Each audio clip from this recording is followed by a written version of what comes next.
Trade Deadline Tuesday. Welcome to the Morning Pittsburgh Sports Report on TribLive.com. Guy Junker, Ken Laird. Travis Snider is the first piece to be acquired by Neil Huntington. Well, I guess Wandy Rodriguez was the first, but the first today, late last night to be exact. And Brad Lincoln is the piece that has to be shipped out to get the outfielder in from the Toronto Blue Jays guy. Is it a move for 2012 for both this year and the future? Do you like the trade? Well, I'm not in love with the deal because I don't think it makes them better today than they were yesterday. But I think it's a very good baseball trade, and I think Neil Huntington's philosophy is, he's going to make a move that improves the Pirates anytime he can, whether it's for today or for the future. This guy's got as much professional experience. People are acting as if this guy, was just hatched yesterday. He's got over 800 major league at bats. He was taken in the first round the same year that Lincoln was. Yep. But he's mostly in AAA this year. Well, so was Marte, and everybody's been screaming for him to come up. Lefty, I like that. Pretty big, has shown some power. 6 foot, 235-pound guy. So for all of that, yes, it's not the name we were kind of hoping for, a splashier name. But if you take a look at his numbers, if you really look at Shane Victorino's numbers for this year, are they that great? So I'm not completely in love with it because I still think it's, for right now, it has the feel of a lateral move for the end of July, beginning of August 2012. But I think long term, it's a good deal. I think Neil Huntington's, everything he said has led me to think he's kind of shooting for keeping the window open for 2013, 2014, when Garrett Cole was finally here, and they've got Marte in the system for a couple years. I mean, he doesn't seem like he's been a true believer that this team is for real. And when the Reds are rattling off 10 straight wins up until last night without Joey Votto, I mean, I can appreciate why he feels that way. This is not a slam dunk. They're going to win the division looking at the Reds and the Cardinals.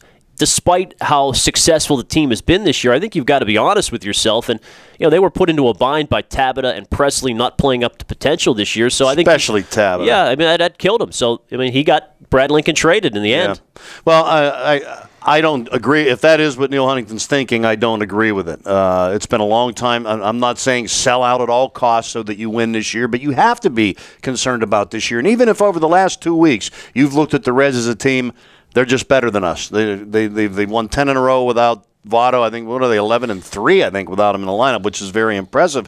You're still only 3 games behind them. You only lost 1 game in ground to a team that won 10 games in a row, and the Reds aren't the only way to make the postseason this year. If you're counting on it, it's great, building to the future and trying to make this a championship club year in and year out. But, will there be another end of July in the next 5 years where they're sitting already in a wild card spot with a division lead within their grasp? Whether it's with, no matter how good of a team they build up, what if the Cardinals and if the Cubs ever come around with all the money that they spend, and they're coming around right now a little bit, if they come around for an entire season, you could have a better team in 2 years from now than you do now with less of a chance of making the postseason than you do right now. You could. I mean, I don't think he's given up on the season. I think he's tried to make moves to not dramatically change this group while also improving them with more of an eye toward the next couple of years. That's just my read on it. And look at last week's. The Rodriguez trade was definitely a move made for this year because you traded 3 prospects. Whatever slot you want to put those prospects in, you got a guy who's getting long in the tooth and who's maybe not even as good a pitcher as he was 2 years ago, but you got him for right now today. But also for next year. I mean, maybe 2 more years, and you knew Bedard is leaving and Correa was leaving, so it's kind of their acquiring of a pitcher that's going to be in the rotation next year. So I think he's tried to play both ends of it a little bit. You know what I mean? Like he's helping the current team a little bit, giving them a jolt. Nothing dramatic.